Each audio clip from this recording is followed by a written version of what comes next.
I'll move forward and introduce Lynn to do her thing.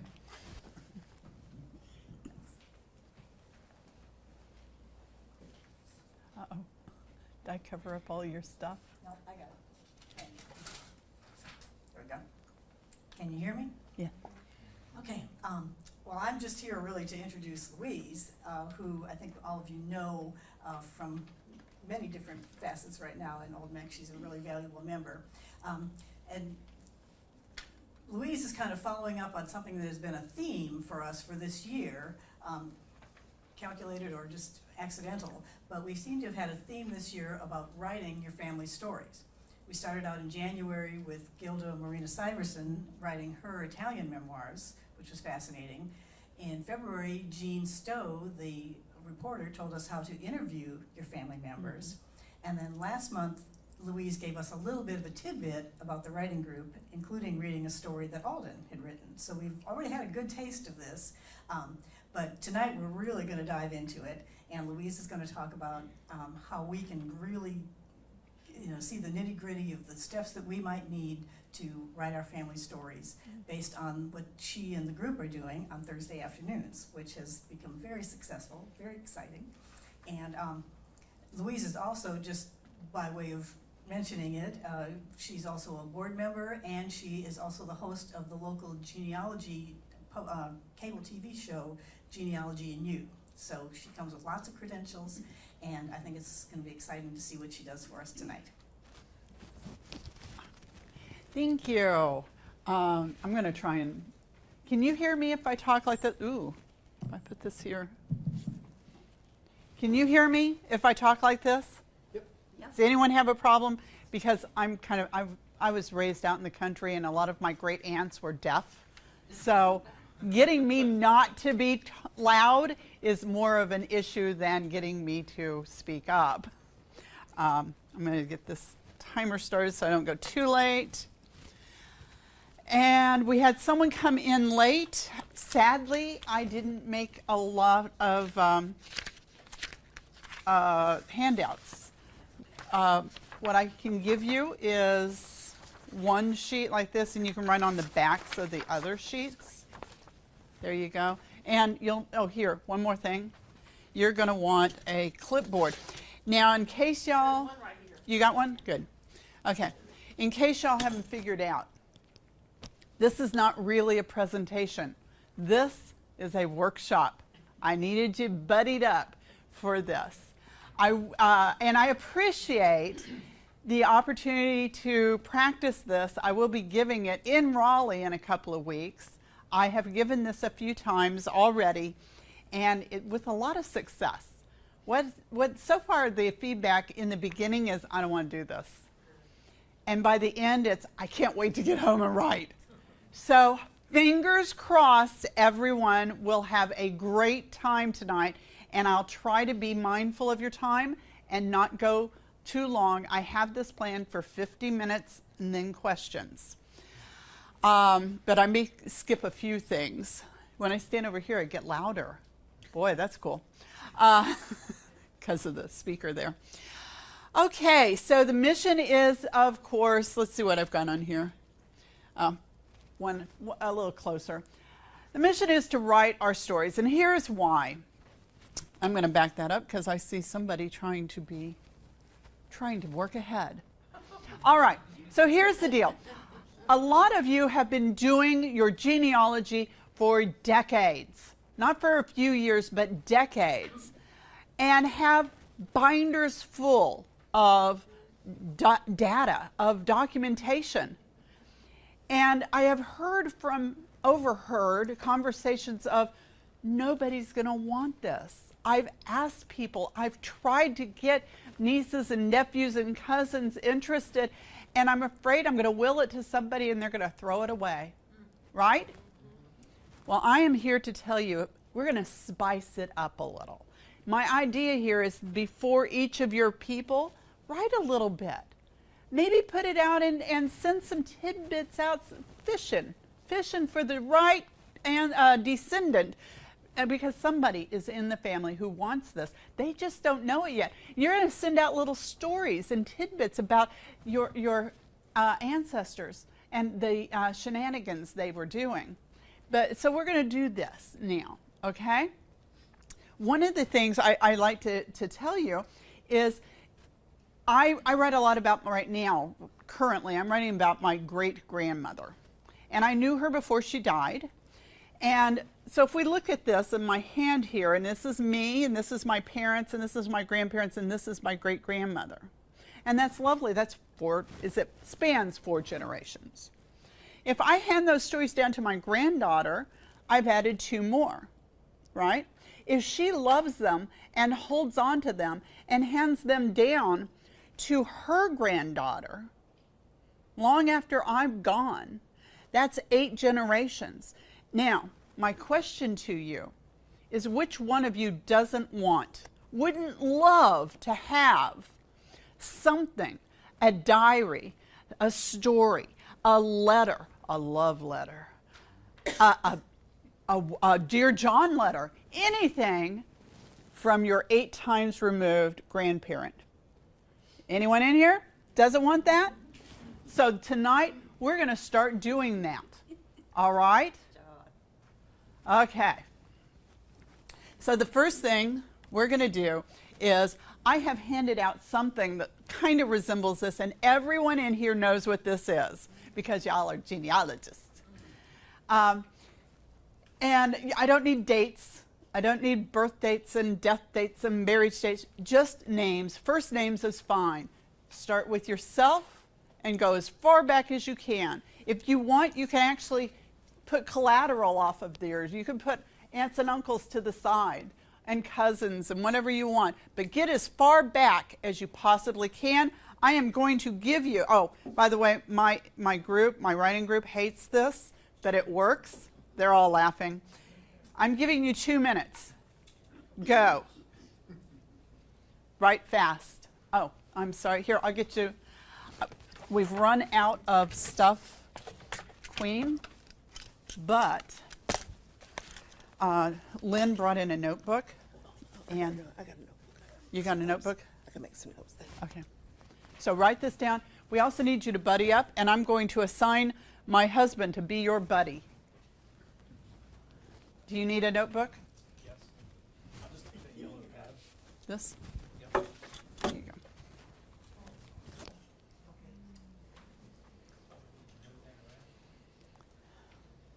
If she stays relatively where she's at, it'll be okay. But it'll shut off at so many minutes. 9:29.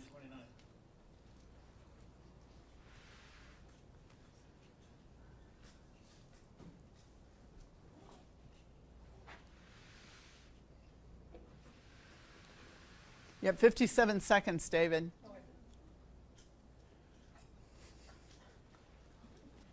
See how I am? Hopefully you're getting back to those great-grandparents and great-uncles and aunts.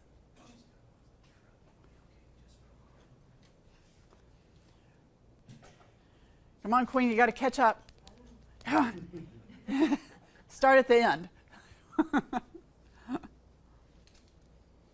25 seconds. Come on. Right. Put in aunts and uncles as far back as you can. There is a method to my madness, and I should be quiet.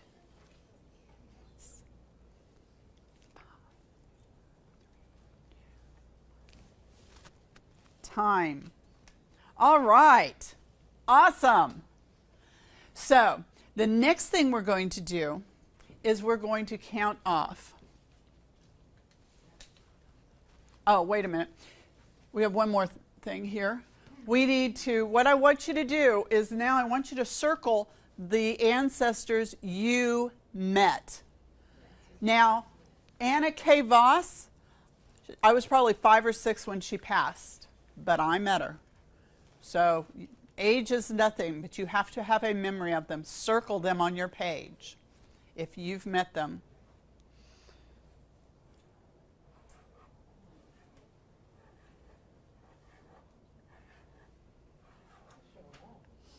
You got it?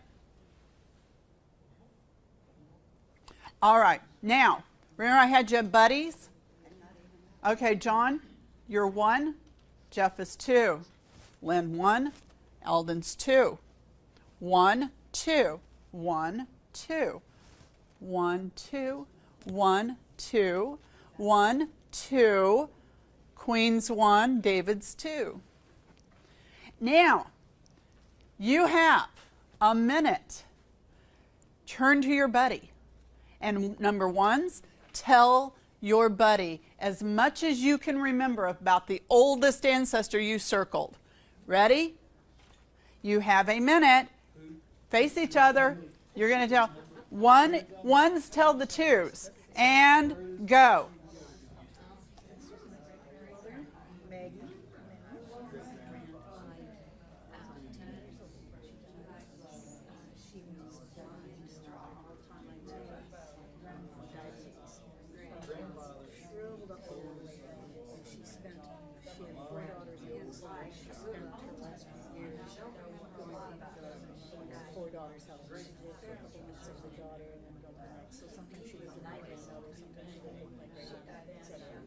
Whenever we saw her, because she was blind, we always had to go over to her and say hello to her. And she was on our face. In Boston. That was really creepy. But This is an interesting story about the two of them. she was that was They got buried by some preacher. because she was really good for that. The Baptist preacher forgot to turn in their marriage license. My grandpa and grandma. She died on my dad's birthday. She was 10 All right. And now we're going to switch. And number 2's get to tell number 1's everything you can remember about your oldest grandparent. And if you run out of stuff for that one, just move down the list. Just keep talking. But you're going to say as much as you can about your eldest moving down. And you have 1 minute to tell them everything.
All right.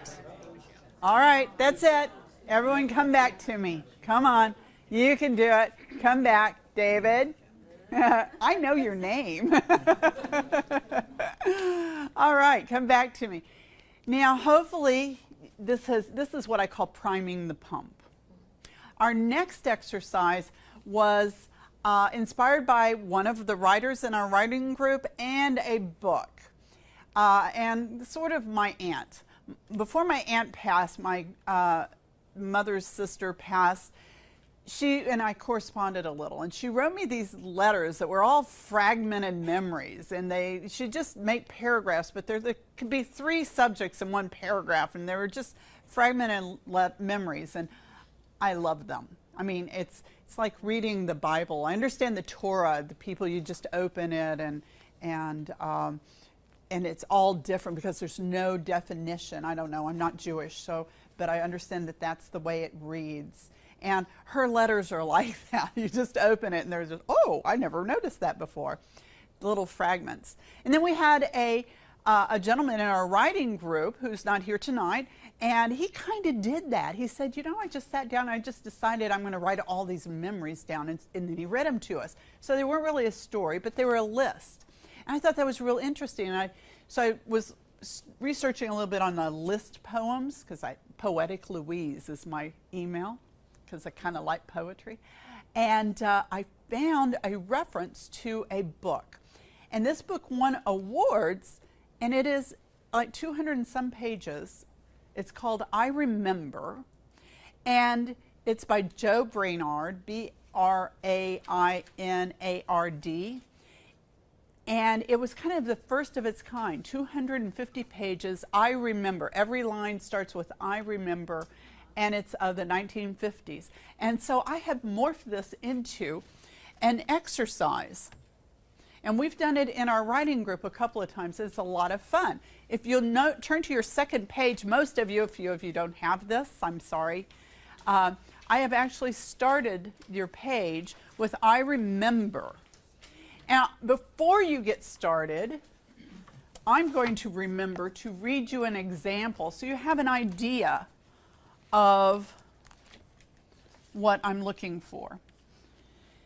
And I'm actually going to read you a little bit. Is anyone in here not have a relatives that they don't have any really third-time ancestors to write about? Well, great-grandparent. You don't have one? Okay. So I'm going to read two examples here. I'll read part of this one. I'll read part of another one. This is my Grandma Green. Now I've titled it, just to show you. I'm going to give this as a Christmas present. I remember Grandma Green. I remember Grandma Green wore thin cotton dresses and her thick hose were rolled just below the knee. I remember she wore her hair braided around her head. I remember her slow shuffle walk across the kitchen floor as she moved from there to a rocking chair in the living room. I remember how she made tea on the stove, heating the water in the saucepan, then pouring it into an old chipped china cup. I remember she ate jam, not jelly. I remember she used linen handkerchiefs, but back then I guess we all did. I remember her thick black shoes. These were not pretty ladies' church shoes, but rather daily work shoes. I remember thinking they looked like Dad's, but with a slightly higher heel. I remember her voice when she called me Liebchen. I remember Grandma Green's smile. I remember her faded blue eyes.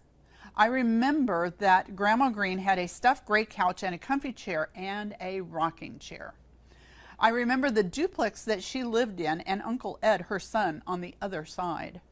I remember I was not supposed to knock on her door or bother her. I remember I did anyway. I remember the 3, or was it 4, big concrete steps and the iron railing to her back door.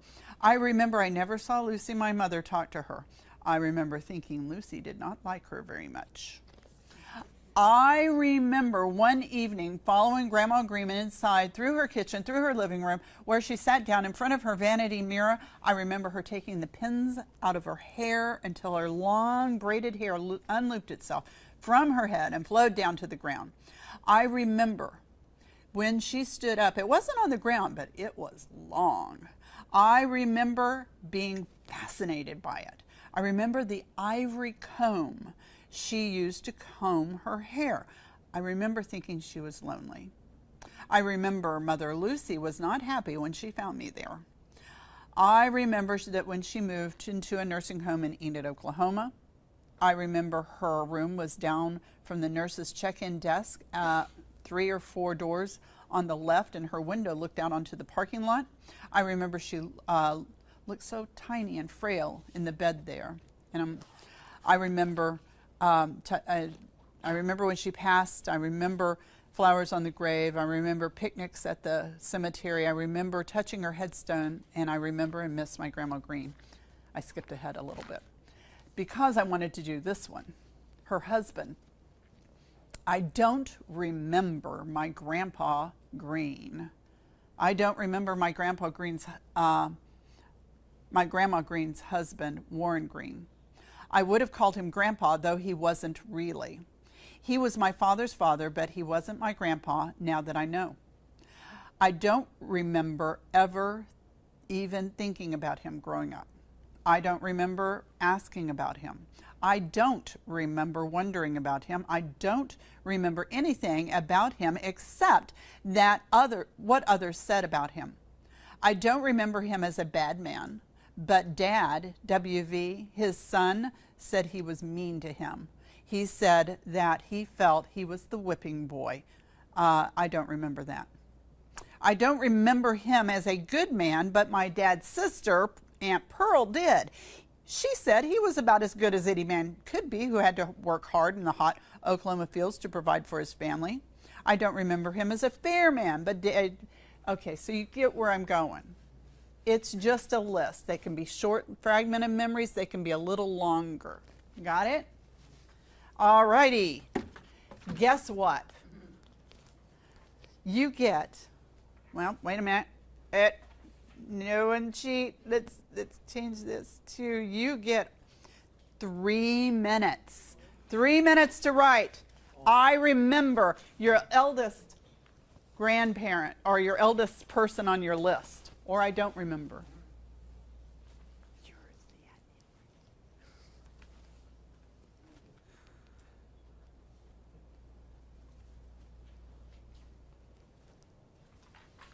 Write fast. –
45 seconds.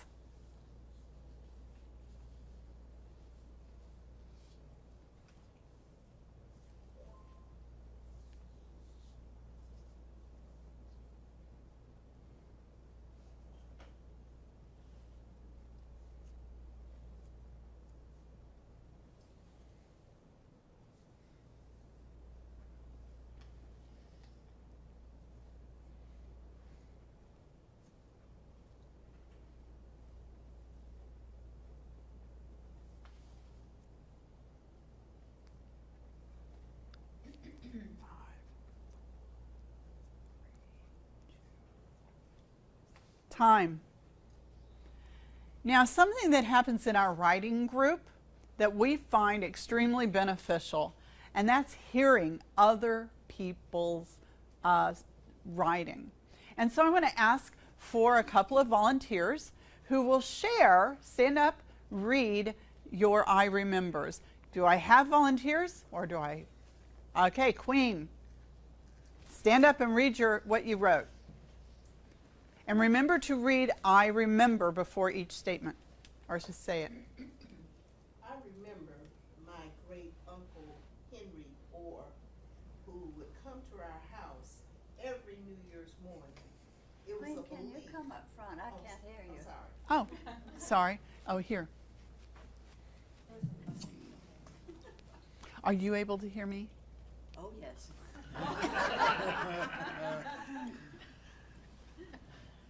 I remember my mother's uncle, Henry Orr, And we lived up on North Sharon Amity Road, but even when he didn't live there, he visited every family member on New Year's morning. He wanted to make sure he was the first to come through your door, because it is a wives' tale that if a man enters your house first on New Year's Day, he brings a blessing to the family for the whole year. You're skipping ahead. I I remember. remember each thing. I remember that he always had a big bundle of collard greens, which was also a way of bringing blessings to the family for the year. I remember his hollering and making a loud sound as he came to the door. And I will always remember the New Year's. I think that's short enough, but yes, I remember No, him keep bringing going. the family blessings every New Year's Day. Is that you can read everything you've got? Oh, well, I also remember that my uncle, although he did not have formal education, he was a peddler and he was a farmer, but he immersed a lot of money, and he dressed in overalls and maybe kind of shabby, but I remember when he went to buy a Ford car, and I remember that the salesman was kind of concerned that this old man could not pay for the car and wanted to know about credit. I remember that my uncle had his money for the car in an old handkerchief. And I remember the stories about him pulling out the handkerchief and asking the salesman, how much is it? And they said the salesman laughed, but he pulled out cash and paid for the car in cash. I remember, although he didn't have formal written math skills and so forth, but he was a tremendous mathematician and was always counting up his money orally in his head. So that was a big spectacle. He walked out with this old shabby man in jeans, paid cash for his Ford, I think it was a Fairlane or something, what they called it. Very good. Yes. Thank you, Queen. Okay, I want one more. Queen, were you a 1 or a 2? I'm a 1. Okay, I want someone who's a 2. Are you 2? Okay, I'm going to bring this to you so that, here you go. I remember my grandfather's kind smile. I remember playing cards with my grandfather and fighting with my cousin Ginger to be his partner. I remember him staying with us when Mom went to New Orleans. I remember his straw hat he wore when he was in the garden. I remember him always offering people a seat or a Coke when they came to visit. I remember his glasses. I remember his wink. I remember how he would tease Grandma. I remember hearing how he made my mom doll furniture and a bookshelf. I remember how he would call every Christmas morning to wish us Merry Christmas. Okay, so y'all are really excited about that, and you did such a good job. But in our group, usually what happens is we start remembering more things when we hear each other tell it. So guess what? You get 3 more minutes to add to your list.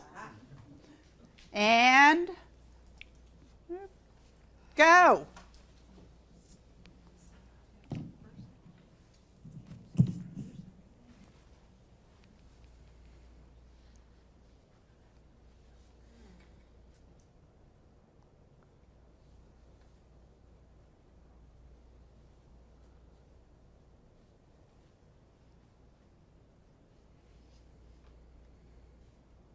Remember, no memory too small.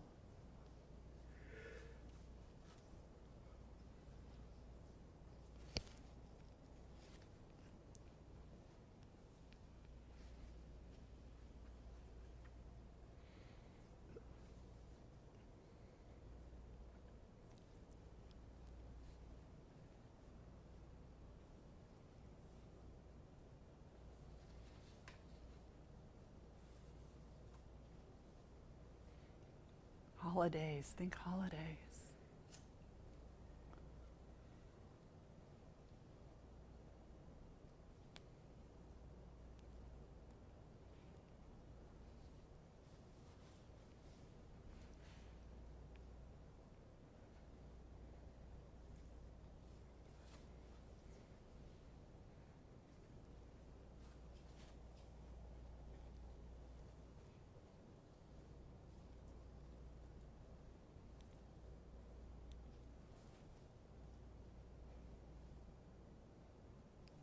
Okay, great.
20 seconds.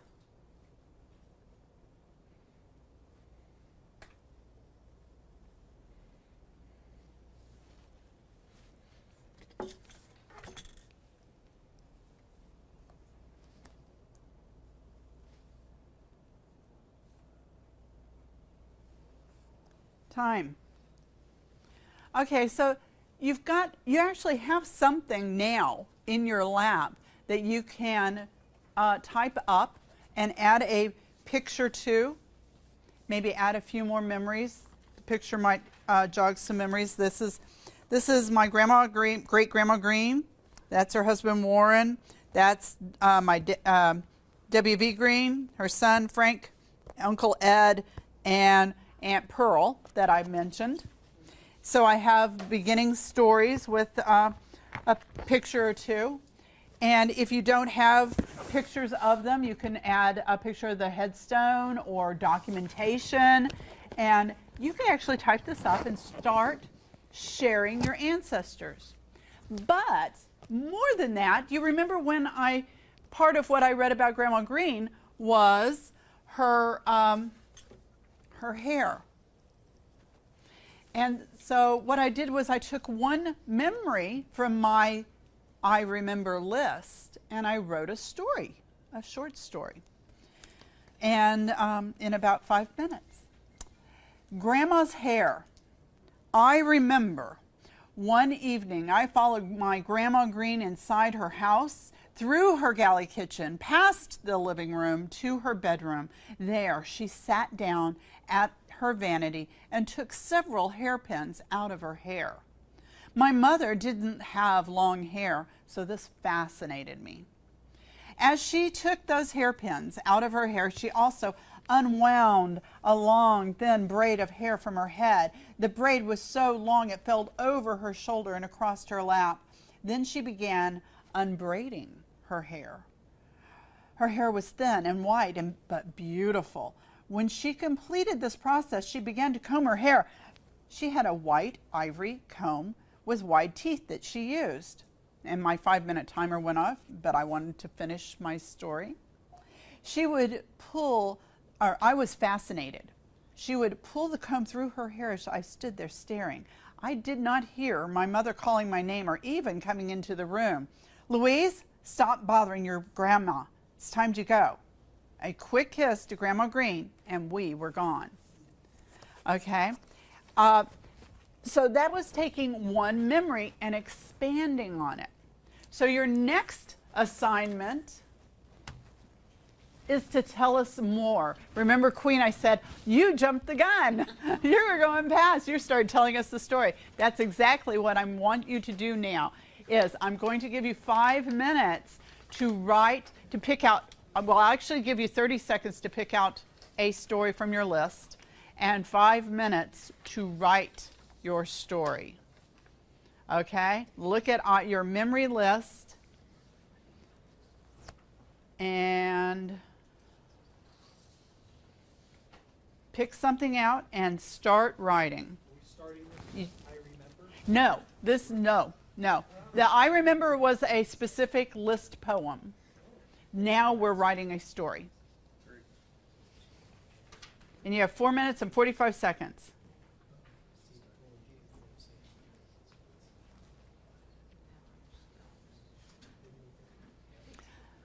That's picking up everything.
One minute.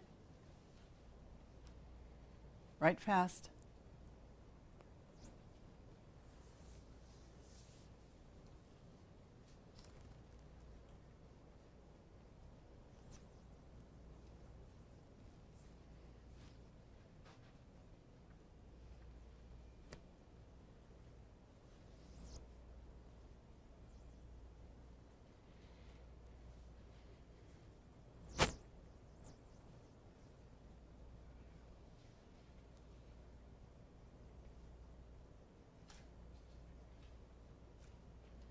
Twenty seconds.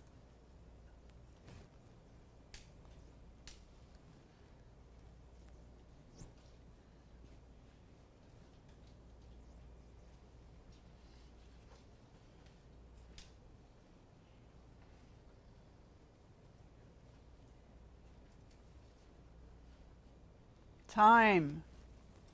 All right. And now, who would like to share? Okay. Want me to do it or you get somebody? No. Okay, Go ahead. thank you. Oh, here. Or I'll hold it for you. I can Okay. I can do two things at once. Thank you. I wrote a quick story about my great-grandmother. When I was a very young boy, I would often visit my grandparents' home in Reading, Massachusetts, where my great-grandmother lived on the second floor in a type of in-law apartment. The home was green in color and was a Queen Anne style, so it had a turret that ran from the first to second floor. In the first floor of this turret was more like a parlor where my grandparents lived. In the second floor, where my great-grandmother lived, she had a small sitting area where my brother and I, when we arrived at the home, after very briefly greeting our grandparents, would run upstairs to see my great-grandmother, whom we called Nana. Nana was very happy to see us, and she would sit us down in this little sitting area, and we would overlook the street below in the front yard, and she would serve us coffee, except we were very young and had a hard time pronouncing some words and called it foffee. Nana would load the coffee with cream and sugar, so it was less coffee and more like a milkshake. Can you imagine letting two young boys loaded with cream, sugar, and coffee, talking with them briefly, and then setting them loose back to their parents? Very good. Britt, was that great? And who wouldn't love to have that in with their documentation? All right. We have time for another story. And you had your hand up. You want to read your story? All right. Thank you very John? much. This is kind of a combination about my grandparents, Earl and Mary Ferguson, and my great-grandparents. My grandma was Mary Ella Fink Ferguson, and she was married to my grandpa, Earl Brooks Ferguson, by the Justice of the Peace in York County, South Carolina.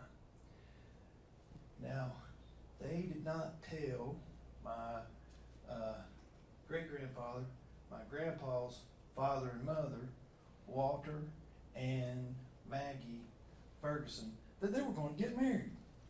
It was a secret. I don't know why, but it was. Anyway, this did upset the proper Presbyterian beliefs of my great-grandmother, Margaret Jane Maggie Keenan Ferguson. Now, Margaret and Walter, my great-grandfather, Ferguson, well, they had gotten married by a Baptist minister along about 1918 over in the Mint Hill area of Mecklenburg County. But the Baptist minister forgot to file the marriage certificate. Yep, forgot to file the marriage certificate. Now, you know, when my grandma found out that Maggie didn't have a recorded marriage certificate, you know, Maggie never mentioned that they got married by a justice of peace again.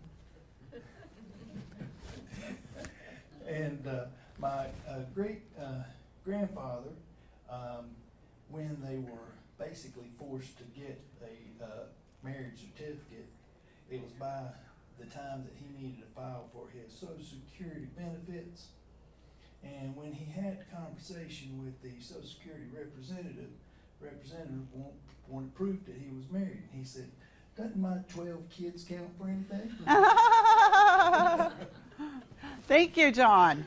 All right. Okay. Now, Beth, Jeff, John, and even Queen did something that in the writers group I kind of poo-poo on, don't I? I tell everyone that these stories, and they're all grinning now, these stories are intended to be handed down to your great grandchildren, and you probably, I mean, you're going to live a long time, but you probably are not going to be around, to tell them those things that you didn't write down that you just told us. So if it's something you need to tell us in order to make the story relevant, guess what? You need to write it down. And you should write it in your same words. Let me tell you, because that's one of the things you did. Let me tell you, my grandmother didn't like this or that. No, it has to be. It has to be. You need to do that. You got to put everything. You said something about his money in the handkerchief, and you told us, but you need to write everything down, even if it's something like, can you imagine? Okay, so write it all down. There is another technique. Oh, sorry. Okay, pull that over. There's one more technique before I move on to our final exercise. And I want to just give you an idea, because I think that a few of you can do this, can add dialogue to the story you have. You may want to go home and do this. So my same grandma's hair story that I just read to you, here's one with dialogue, or part of one. I won't read the whole thing. Grandma's hair with dialogue. Grandma, I said, as I skipped up 3 concrete steps into my Grandma Green, who was standing at the railing getting some fresh air and smiling at me. I picked you a flower. I handed her a dandelion flower. Thank you, Liebchen. It's beautiful. And I wrapped my arms around her tiny waist. I think I need to go inside now and get ready for bed, she said, looking down at me. Why? I'm sure I said. Look, the sun is getting ready to go to bed, and so must I. And she pointed to the west where the sun could still be seen. Then she turned to the house, opened the screen door, and went inside. I followed her in. She had a galley kitchen, the door, but you see how I'm changing this and I'm doing the dialogue. So that's something you talked about doing, and how you mispronounced coffee. This could now be dialogue. You can just put quotes on it and say, Grandma, I want some coffee, end quote. I hollered as we ran into the room, something like that. Okay, so it's a possibility, but it doesn't have to be done. Okay, it's just something you may want to try every once in a while. This one. This is our last exercise, the 5 senses poem. And it's really pretty easy to do. I am going to, here's my example, a couple of pictures on here. And I'm going to read you my example. And then I'm going to guide you through it. And it's going to be so easy. And this is about my Grandpa Green. Quiet, screen door. What's for dinner? It's time for church. He never spoke much, but when he did, he meant what he said. Musk, Old Spice, fresh cut grass, smoke from the grill. He worked hard. I think I have this up here. Yes. He worked hard, and wore his shirt, his overalls, and his body. He worked hard, and he wore it on his shirt, his overalls, and his body. Beef, thick fat, kraut and bologna, hickory grilled T-bone steaks. He knew what he liked to eat, and that's what we ate together. Overalls, plaid shirt, one black suit, Sunday shirt, and a tie. If he wasn't going to church, then he had on a pair of overalls and a thin plaid cotton shirt. Safe, sometimes frustrated, without worries, happy, safe, frustrated, confident. I never worried about food or roof or clothes because he never worried about them. And the idea with this poem is that it takes you through, it gives the emotions of your ancestor for the next person. And so, if you're ready,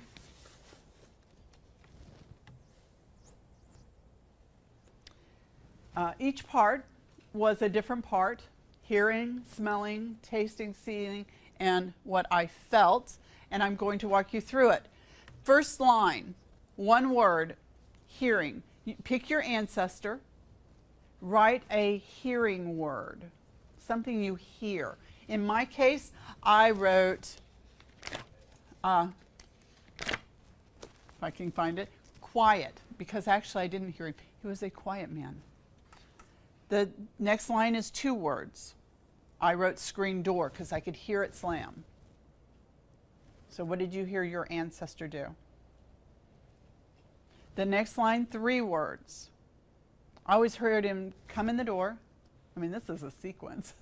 Slam the door. What's for dinner? What did your ancestor, what did you hear them say? Three words.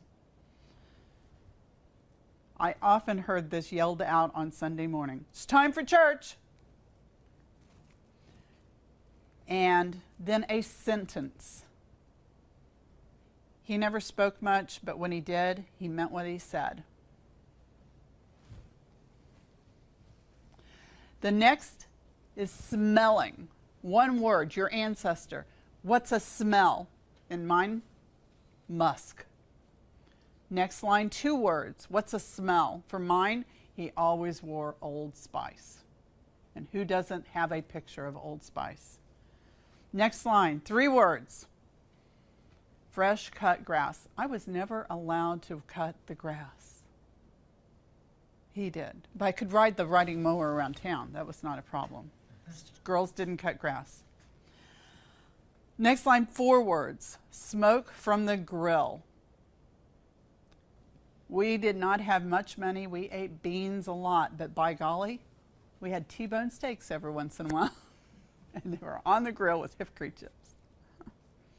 Next line is a sentence for that smell that pulls it all together.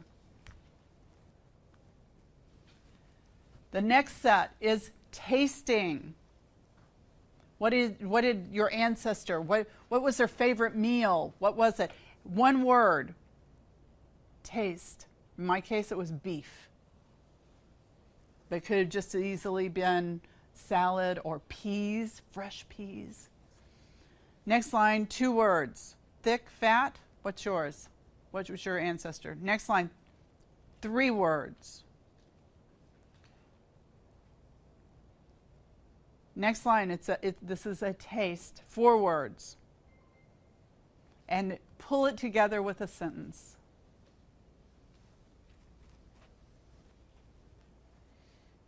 The next group is seeing. What did you see? This could actually be feeling too. I talked about feeling. I can still feel his overalls. But this is seeing. Next, first line, one word. Second line, two words. Third line, three words. Fourth line, four words. Pull it together with a sentence.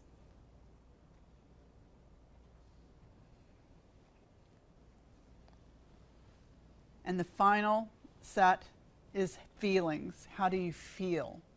Emotions. The emotions of this ancestor. First line, one word. Second line, two words. Third line, three words. Fourth line, four words. And the last, pull it all together with a sentence.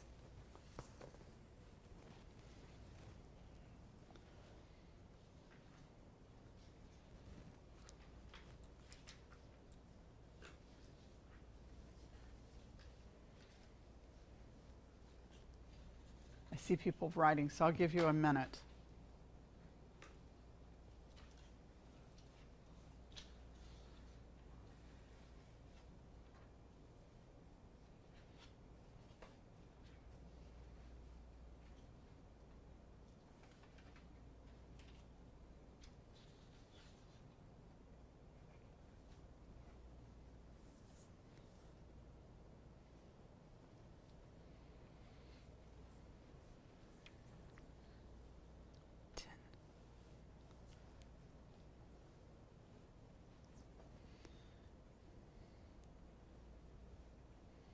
And that's a minute.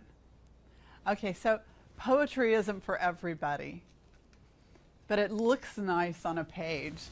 And you can do a whole book of something this small with some, you know, to remember your ancestor by. I don't know if anyone wants to read, that's why poet, anything they wrote. Would anyone like to read or share what they wrote? Yeah, nobody. Well, I appreciate that this opportunity. We've been going for 53 minutes, okay? I don't know if it felt like 53 minutes or not. I hope that you went home, or you're going to go home with a bunch of ideas to write about and to stick them between the lines. Tonight was very nice and plain. We've had some really good ones, like the story of when I put my car in the ditch, and Alden's story about her uncles with the goats. So the juicier the stories, the better the story. You know the kids are going to want to read. Does anyone have any questions? Yes, ma'am. So when I was looking at this, would it be okay if I got with like a cousin to do some of this? Oh, absolutely. Because I'm one of the youngest in the grandkids, so it's like some of the smell. I mean, I don't Well, now have a smell. what would be fun is, because these are your memories, Yeah. and then you might ask them for hers, and you could even do, I think it's what is it called? A chorus poem, where one person remembers this, one says this, the other says this. And it's a 2-voice poem. Or is it possible if you're doing something like this, like with the smell, if I said I remember how the root cellar smelled, and he would go down the... You don't even have to do this. These are just ideas. I mean, there's the I remember list, and it's just to spark some stories, because your ancestors were important. And if you don't write down, I'm going to write a story about when we went on a trip and we had a flat tire, and my grandfather, he always had overalls. And the thing, I was 12 or 13, my cousin was with me, and he changed right there on the road. Now it was a dirt road, and there probably wasn't anything around, but you know we were embarrassed. And got everything, changed, and drove down the road. We're going to a cousin, and he left his wallet on top of the car. We were out in fields, and so I'm 61 years old. This was 50 years ago. But we had a credit card, and we had, but we lost all the cash that we had. Whole story. It would be lost if I don't write it down. So that's the idea, is write down all these little stories. My ex-in-laws tell a story about flies eaten at a picnic, and it's a family thing. Do this to your bread. But there's a story that goes with it, and it's going to be lost if you don't write it down. There's all these stories. So the whole point is to write these stories down so that your ancestors live on through your memories to your great-great-great-grandkids who will never meet them. You're going to introduce them, and introduce them to the characters they were. Thank you all, and if you have any tips for me, because I'll be presenting this in a couple of weeks, let me know. Thank you.